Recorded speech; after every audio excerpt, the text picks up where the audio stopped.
Ayan, mapagpalang oras po mga ka-curious. Narito na po ulit si Mr. Curious Catholic upang magbigay po sa inyo ng short reflection lang sa ating ebanghelyo ngayong linggo. Isa nga pong napakaganda kung napakinggan nyo po sa misa at ito po ay kinuha sa Matthew 16 verse 13 to 20 na kung saan po ay nagsasalaysay ng mahalagang pag-uusap ni Jesus at ng kanyang mga alagad. Kung saan tinanong sila ni Jesus kung sino siya sa kanilang paniniwala. Now dito nga si Pedro ay sumagot by proclaiming, "You are the Christ, the Son of the living God." Bilang tugon naman, si Jesus ay pinagpala si Pedro and declares that he is the rock upon which he will build his church. Ibinigay din niya kay Pedro ang mga susi sa kaharian ng langit na nagbibigay sa kanya ng otoridad sa paggapos at pagkalas. Now, napakaganda po ng ebanghelyo and allow me to give you lessons to learn from this gospel.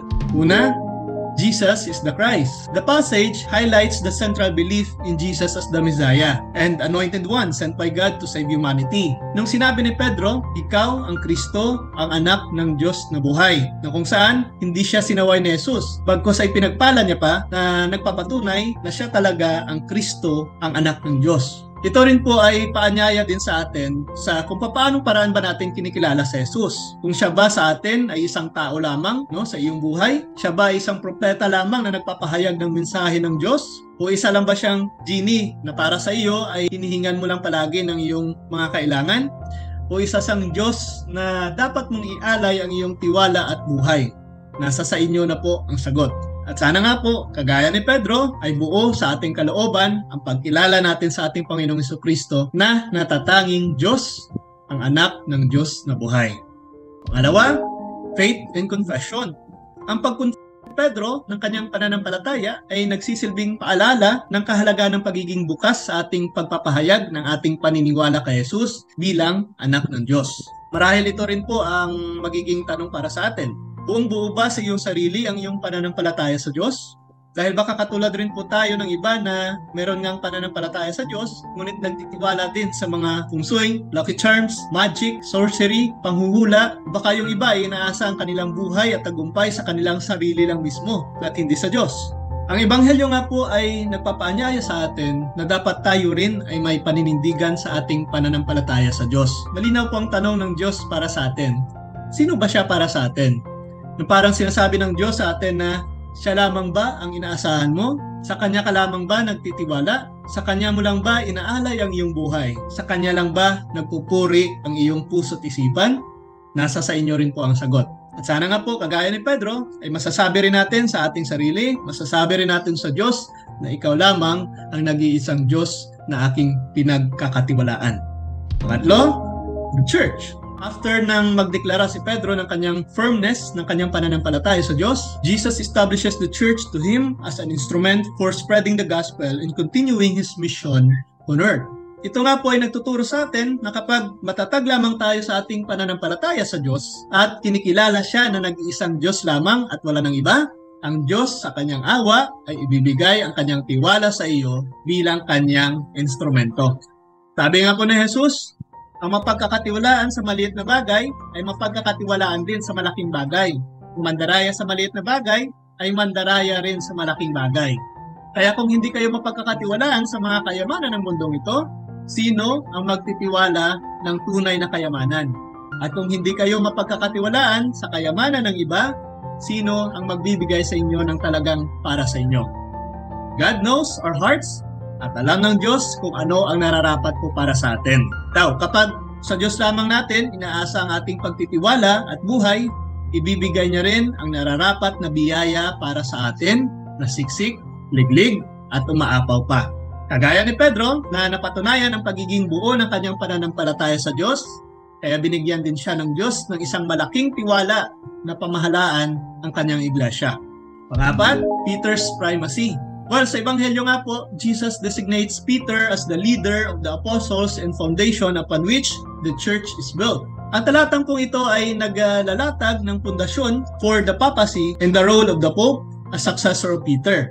Ito po ay nagtuturo sa atin na kapag buo lamang ang ating paniniwala sa Diyos, walang malaki na hindi niya kayang ibigay sa atin. Kung tayo man ay may problema pinansyal, idinig mo sa Diyos ng may buong pagtitiwala at magugulat ka, unti-unting nasasagot ang iyong problema dahil sa dami ng oportunidad na ipagkakaloob sa iyo ng Diyos.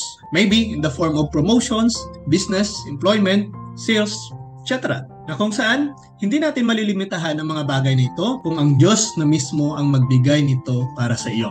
As Peter becomes the first pope of the church, ikaw rin, nang dahil sa tatag ng iyong tiwala sa Diyos, ay makakamit mo ang inaasam na tagumpay sa buhay. Panglima, authority and keys. Sa Ebanghelyo nga, Jesus gives Peter the keys to the kingdom, symbolizing his authority to govern and make decisions in the church. Sinabi ni Jesus kay Pedro, ibibigay ko sa iyo ang mga susi ng paghahari ng langit. Ano man ang iyong tatalian sa lupa, ay tatalian sa langit. Ano man ang iyong kakalagan sa lupa, ay kakalagan sa langit. Na ganun din po sa ating buhay. Ipinapahintulot sa atin ng Diyos na pamahalaan natin ng mabuti ang ating buhay. May kasabihan nga po ang iba, YOLO, you only live once. Now, in Christian perspective, sinasabi sa atin ng Ebanghelyo na nang dahil minsan lang tayo mabuhay dito sa mundo, sikapin natin na dumaan sa landas na magbibigay sa atin ng buhay at hindi sa landas na ating ikapapahamak. At lahat po tayo ay binigyan ng Diyos ng susi para sa ating sariling buhay. In the context to which we can choose things that we want. Ano pong ibig natin sabihin? Kung maraming problema sa iyong paligid, nasa sa iyo rin kung ito'y hahayaan mong lamunin ang iyong buhay o hindi. Nasa sa iyo rin kung gusto mong manatiling mahirap at naghihirap sa iyong buhay dahil nasa sa iyo ang pagkakataon na magsikap at huwag sumuko.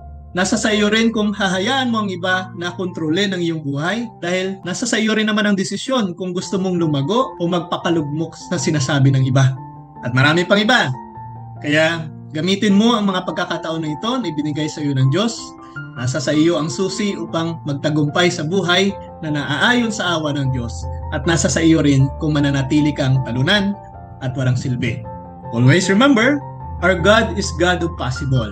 Nothing for Him is impossible. Kaya wala kang dapat ikatakot, wala kang dapat ikabahala. God is Emmanuel. He is with us. Sana po nakatulong ang video na ito, ang ating pagninilay sa Ebanghelyo ngayong linggo. At kung nakatulong po ito sa inyo, ibahagi nyo rin po at i-like ang video na ito upang mas marami pa ang mabot nito. Muli po, this is Mr. Curious Catholic. Kasama po ninyo sa pagtatanggol ng ating simbahan. Sa Diyos po ang lahat ng papuri. Pro Deo et Iglesia. Hello mga ka-curious, ako po si Charles Jan, ay isang choir sa St. John the Baptist Parish. I-encourage ko manood na mag-follow, like, subscribe, comment. Mr. Curious Catholic, we will see you in the next video. Hello po, as a choir member, ako po si Linuel Iligo Bagaw. Nahikayat sa inyo upang suportahan pa natin ang Mr. Curious Catholic upang marami po tayong matutunan. Ako po, marami po akong natutunan sa page na yan at naway suportahan po natin lahat, mga ka-curious. Yun lang po. Hello, ako po si Hiljen, isa pong deboto ng Divine Mercy. Inibitahan ko po kayo na manood ng mga videos ni Mr. Curious Catholic para po makatulong sa ating pananampalatayang Katoliko. Rina, mga curious. Hello, Father Lester Villa, Parish Priest ng Concepcion Iloilo, promoting Mr. Curious. See you. Good day everyone. Please support the page of Mr. Curious dahil marami kayong matutuhan. God bless. Hello, blessed Sunday sa inyo lahat. So, ito po si Brother Joseph Cavalle. I-invite po kayo na manood, mag-subscribe at mag-follow din sa vlog na to para mag-grow yung faith natin. Natuto tayo kung ano pa yung dapat nating matutunan para lumalim yung faith natin bilang isang Katoliko. So, yun lang po. Bye-bye. God bless.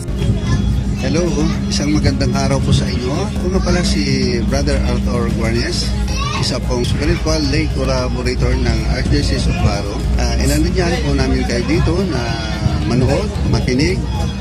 Dito po kasi sa ating channel, marami po tayong tinatalakay dito ng mga bagay-bagay tungkol po sa kalaman natin sa Catholic faith. Lalo-lalo na to pagdating sa spiritual manifestation. Ngayon, marami tayong makatanungan sa buhay na minsan mahirap sagutin. Kung maaari po sana, makipagsangguni din kayo dito, manood at magkipagdalakayan kasi baka dito nyo rin matutunghayan yung mga kasagutan na kailanganin nyo sa buhay. Kaya inanyaan po namin kayo dito na makinig, manood, makilahok. Maraming salamat. God bless you all.